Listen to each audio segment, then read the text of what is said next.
अगर आप 1 मार्च को गणित में 100 में से 100 नंबर लाना चाहते हो तो इस वीडियो को पूरा देखना। ठीक है। हिंदी का पेपर हो गया, जो भी हुआ है उसे आप भूल जाओ। अभी आप घर पे आए हो तो देखो, जब 24 फरवरी का एग्जाम देके आप घर पे आओगे तो 1 मार्च आने में कितने दिन हमारे पास बचे हैं, उसकी फुल प्रूफ स्टडी बताऊंगा, स्टडी प्लान बताऊंगा और कैसे पढ़ना चाहिए वो भी बताऊंगा, कहाँ से पेपर आएगा वो भी बताऊंगा। और सब कुछ मैंने ऑलरेडी जो जो बता रहा हूँ वो ऑलरेडी पढ़ा रखा है। एक बार आप डिस्क्रिप्शन जरूर चेक कर लेना, प्लेलिस्ट जरूर चेक कर लेना।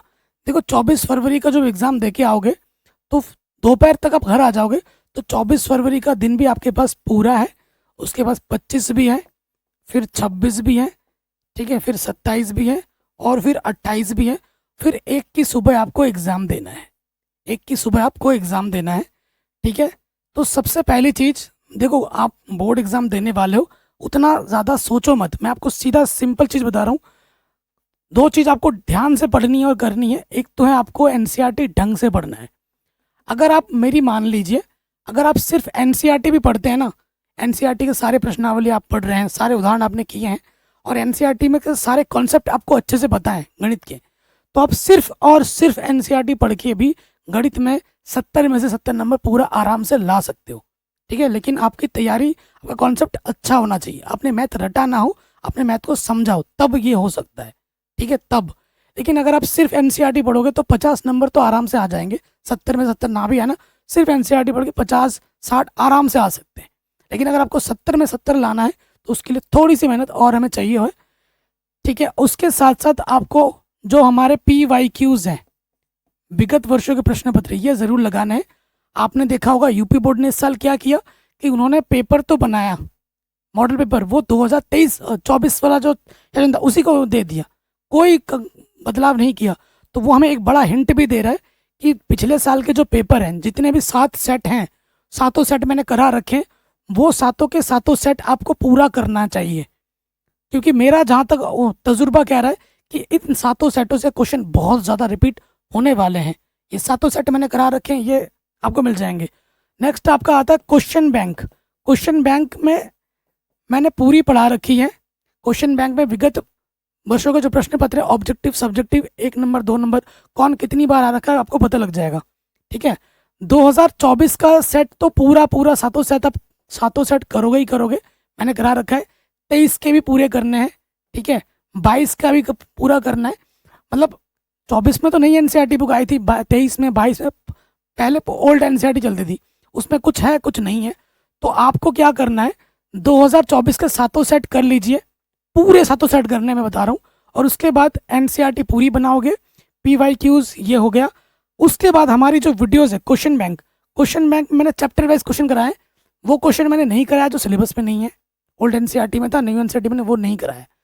एक बोनस टिप्स आपको मैं देना चाहता हूँ। पिछले साल कुछ चीज़ें एनसीईआरटी में नहीं थी लेकिन एग्जाम में आ गई, 1 नंबर में भी, 2 नंबर में भी, 4 नंबर और 6 नंबर में भी। तो मैं आपको एक चीज़ बताना चाहता हूँ, क्या है कि आपको कुछ प्रश्नावली हैं जो आपको पुरानी एनसीईआरटी में थी, नई एनसीईआरटी में नहीं है, लेकिन वो एग्जाम में आ रही हैं। जैसे कि प्रश्नावली 4.3, क्वेश्चन नंबर 2 से लेकर, ठीक है, जितने भी प्रश्न है पुरानी एनसीईआरटी में वो सारे करने हैं। यहाँ से बड़े नंबर का क्वेश्चन आ रहा है। ठीक है, बड़े नंबर का आ रहा है। उसके बाद प्रश्नावली 3.4, 3.5 और 3.6, यहाँ से भी क्वेश्चन पूछे गए हैं पिछले साल, वो भी 6 नंबर में। यहाँ से भी प्रश्न पूछे गए हैं 6 नंबर में। कई बच्चों का सपना था कि 70 में 70 ना आए, उनकी कोई गलती नहीं थी, सिलेबस में था नहीं लेकिन एग्जाम में प्रश्न आ गया। तो ये गलती आपसे ना हो। तो ये ओल्ड एनसीईआरटी में 4.3, 3.4, 3.5, 3.6 आप ज़रूर कर लेना। यहाँ से बड़े नंबर के आ रहे हैं, 6-6 नंबर के। मेरी बात पे विश्वास नहीं है ना, पुराने पेपर उठा के देख लो, मिल जाएगा, यहाँ यहीं से क्वेश्चन आ रखा है।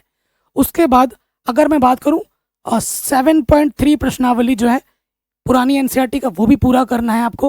पूरा ना भी करो तो क्वेश्चन नंबर 1 और क्वेश्चन नंबर 2 कर लेना इसका। ठीक है। और उसके बाद 8.3 पुरानी एनसीईआरटी, ये आपको पूरा करना है। पिछले साल यहाँ से भी क्वेश्चन आ रखा है 1 नंबर 2 नंबर में। ठीक है, यहाँ तक पूरा करके ही जाना है आपको। और पुरानी एनसीईआरटी में एक प्रश्नावली थी 15.2 प्रायिकता चैप्टर में, ये भी उसकी ऐच्छिक प्रश्नावली, ये भी पुरानी एनसीईआरटी में ये करना है। यहाँ से प्रश्न आए थे पिछले साल, इस साल भी आपको करके जाना है। मैंने ओल्ड एनसीईआरटी पूरी बढ़ा रखी है, न्यू एनसीईआरटी पूरी बढ़ा रखी है, लिंक्स मिल जाएगी डिस्क्रिप्शन पे। ठीक है, ये चीज़ हो गई। तो जब आप घर पे आओगे, एक बात याद रखना कि भाई बेवकूफ़ों की तरह दिन भर किसी के लाइव सेशन में बैठे मत रहना, ठीक है। आपको क्वेश्चन खुद बनाने हैं। सॉल्यूशन जब खुद प्रैक्टिस नहीं करोगे, एक क्वेश्चन देख के दूसरा क्वेश्चन खुद नहीं लगाओगे, तो एग्जाम में जाके क्या करोगे, ठीक है। एग्जाम में तुम्हारा टीचर थोड़ी ना आके बैठा रहेगा कराएगा, तुम तो उसे देख देख के लिखोगे। भाई पेपर में पेन चलाना पड़ता है, खाली देखने से काम नहीं चलता। बेवकूफ़ी की तरह किसी के लाइव सेशन में दिन भर 24 घंटा बैठे पड़े हो, खुद कुछ पढ़ नहीं रहे, खुद क्वेश्चन बनाने दिमाग अपना चला नहीं रहे, फिर क्या होगा जब तुम क्वेश्चन थोड़ा सा हट के आ गया, अब तो दिमाग चला ही नहीं रहा, आप तो बस टीचर का देखे जा रहे हो, ठीक है। तो ये चीज़ मैं बार बार बोलता हूँ। आप पहले आप अपने देखो, जब पढ़ा रहा हूँ मेरे रिकॉर्डेड सारे वीडियो हैं, कोई चीज़ नहीं आ रही रिकॉर्डेड खोलो, जिसका भी तुम्हें अच्छा लगता है उसका वीडियो देख लो, ठीक है।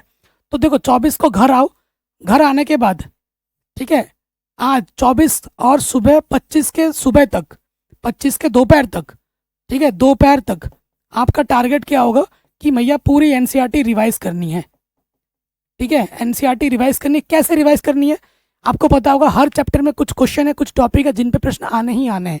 जैसे पहले चैप्टर की बात करूं, अपरिमेय संख्या सिद्ध करने की लॉ शफा मौशफा आएगा। चैप्टर नंबर 2 में शून्यकों के बीच गुणांकों के बीच संबंध की जांच कीजिए, ऐसा वाला प्रश्न आएगा। द्विघात बहुपद ज्ञात कीजिए, ये वाला आएगा। तीसरे चैप्टर में जाओगे, हर चैप्टर में कुछ ना कुछ टॉपिक और प्रश्न ऐसे मिलेंगे जो हर साल आते हैं, वो आपको बनाने सॉल्व करते हुए सभी चैप्टर आपको 24 और 25 के दोपहर तक पूरा एनसीईआरटी रिवाइज कर लेना अच्छे से। उसके बाद क्या करना है, क्वेश्चन बैंक से रिलेटेड आपके पास क्वेश्चन बैंक है, अच्छी बात है, नहीं है हमारे वीडियोस देखिए, सारा क्वेश्चन बैंक से कला रखा है, ठीक है। क्वेश्चन बैंक जैसे ही हो जाए, क्वेश्चन बैंक आपको कब करना है, एक दिन देना है क्वेश्चन बैंक को, ठीक है। क्वेश्चन बैंक पूरे दिन लगाना है, पूरी रात लगानी है, ठीक है, 1 से 1.5 दिन। 27 और 28 में आपको क्या करना है, PYQs करने हैं बढ़िया से। एक दिन में एक पेपर, एक दिन ऐसा देना है, सुबह उठे 3 घंटा पूरा एक पेपर सॉल्व करना है। देखना आपको टाइम मैनेजमेंट आपसे हो रहा है कि नहीं हो रहा है।